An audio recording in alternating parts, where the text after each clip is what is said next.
Recebo Nayara Mioto Hirsch, tô certo? Hirsch, coordenadora de projetos especiais da Secretaria de Meio Ambiente de Balneário Camboriú. Vamos começar falando sobre inscrições ao Conselho Gestor da APA Costa Brava, que também é sempre importante tocar neste assunto. Às vezes ele é até polêmico, mas vamos lá, vamos falar sobre essas inscrições. Boa tarde, Nayara, bem-vinda novamente. Boa tarde, é um prazer estar aqui com vocês novamente. Sobre essas inscrições, como é que vai ser? Então, agora retomamos as inscrições para o Conselho Gestor da APA Costa Brava, em virtude da última decisão proferida no TRF4, mais uma decisão, né? Eu estou para conhecer um Conselho Gestor com tantas judicializações em relação ao funcionamento do Conselho, mas a gente espera que isso esteja findado, né, para que a gente realmente possa continuar os trabalhos e desenvolver o que a gente pretende para a região. Então, agora foi aberto o novo edital, os prazos para inscrição vão até o dia 9 de agosto, são 10 dias úteis. A audiência vai ocorrer em setembro, se não me engano, não recordo exatamente a data, e é uma audiência em que a comunidade vai participar com o fim deliberativo. Isso é bastante importante esclarecer. Em que sentido de deliberação? Nós temos 10 cadeiras para cada setor. Então, no máximo, esse conselho novo será composto de 30 membros, porque são 3 setores. Poder público, as ONGs ambientais, né? E a comunidade local, que é a comunidade do entorno, que representam as próprias praias, os moradores, né? Então, máximo de 30 membros. Em caso dessas inscrições superarem 10 cadeiras para cada setor, a comunidade no dia da audiência vai decidir, então, quem fica e quem sai, para a gente manter esse número de 10 em cada setor. Agora, por que houve tanto entrave? Né? A gente já perdeu um bom tempo em relação ao que pode estar sendo feito pela APA. Por que houve tantos entraves? Eu acho que eu posso lhe resumir dizendo que a discussão maior em torno do Conselho foi justamente a questão da paridade. A paridade significa ter todos os setores envolvidos com a região devidamente representados, ou seja, a fim de que possam defender os seus interesses, né? E esse nosso conselho não foi paritário, ele nunca foi paritário.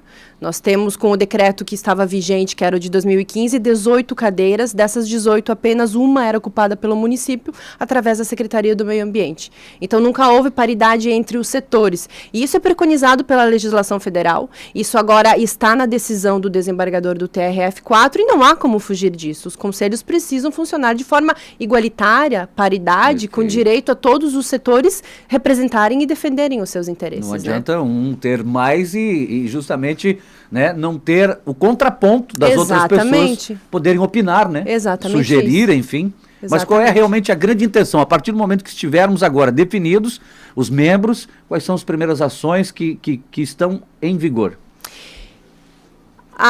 Depois de composto um novo conselho, de acordo com os parâmetros que foram preconizados nesses editais, principalmente no 002, a minha posição pessoal é a de que os novos conselheiros devam passar por uma capacitação, no sentido de entenderem exatamente o que é uma unidade de conservação e principalmente o que é uma APA, da qual eles vão gerir, da qual eles serão um conselho que vai opinar pelas questões lá de dentro. Então, eu acho que, primeiro de tudo, montar uma capacitação técnica para que esses conselheiros estejam gabaritados intrinsecamente sobre o que funciona, como que se deve administrar uma APA e de acordo mais principalmente com a nossa peculiaridade da nossa APA aqui.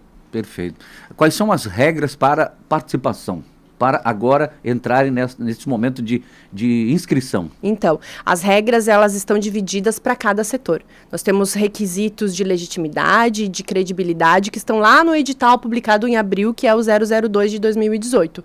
São critérios que foram elaborados pelo órgão gestor, ou seja, a Secretaria do Meio Ambiente, porque é importante frisar que a legislação que trata das unidades de conservação, que é o SNUC, ela não disse para os gestores como um conselho deve ser formado. Ela deu apenas algumas diretrizes básicas dizendo o que deve ter dentro do poder público, como a sociedade civil organizada deve se fazer presente, mas não disse os procedimentos de formação de um conselho. Então, cada órgão gestor cria os seus critérios, monta o seu procedimento e, então, consequentemente, cria os seus conselhos. Então, a gente, dentro dos setores, das unidades, nós disponibilizamos critérios para cada um deles cumprirem, e é importante dizer que Só irão ser apresentados na audiência pública, isso faço questão de frisar, aqueles que cumprirem os requisitos constantes no edital. Então, cada requisito tem que ser criteriosamente cumprido. Audiência pública dia 24 de setembro? Isso, exatamente, é isso mesmo. Dia 24 de setembro no Teatro Bruno Nitz. E é importante, porque nossa região depende muito, né, de decisões importantíssimas e não há como negar que os interesses nesta região toda nossa aqui é muito grande. Muito. Né? Porque o espaço de natureza e de visionários que querem fazer empreendimentos e que às vezes querem entrar onde não pode é muito grande, onde o dinheiro quer falar mais alto, não é? Exatamente. A gente sabe que a APA é um tipo de unidade de conservação mais aberto. Aberto no que sentido? Que sempre vai ter antropização numa APA, ou seja, ação humana. A ação humana vai sempre estar presente. Você, como gestor, tem que apenas disciplinar como se darão esses usos e a ocupação dessa região. Você não pode também criar um conceito totalmente preservacionista e isolar a ação humana. Você não tem como fazer isso, né? Você tem que o quê? É criar condições para que ela se desenvolva sustentavelmente. É isso que a gente almeja lá para a nossa região. Tá certo. Infelizmente, nosso tempo acabou. É um assunto que a gente pode falar durante um bom tempo, Poderíamos. Né? Rende sim, bastante, mas nós vamos com certeza conversar com a nossa Morgana Fernandes, que é a nossa produtora, de te convidar para vir em outras oportunidades, em outros programas também. Totalmente à disposição, sim. Porque é muito interessante e deixar a comunidade em alerta também, que é o nosso grande fiscalizador. Exatamente. Né? E tentar inteirar a comunidade para participar mesmo, né? Criar um atrativo para que ela se interesse em participar e tomar conhecimento de todas essas ações que envolvem a nossa região da APA, que é o nosso jardim, né? Verdade. Nayara Mioto Hirsch, coordenadora de projetos especiais da Secretaria do Meio Ambiente de Balneário Camboriú. Obrigado, boa tarde, bom trabalho. Obrigada, boa tarde.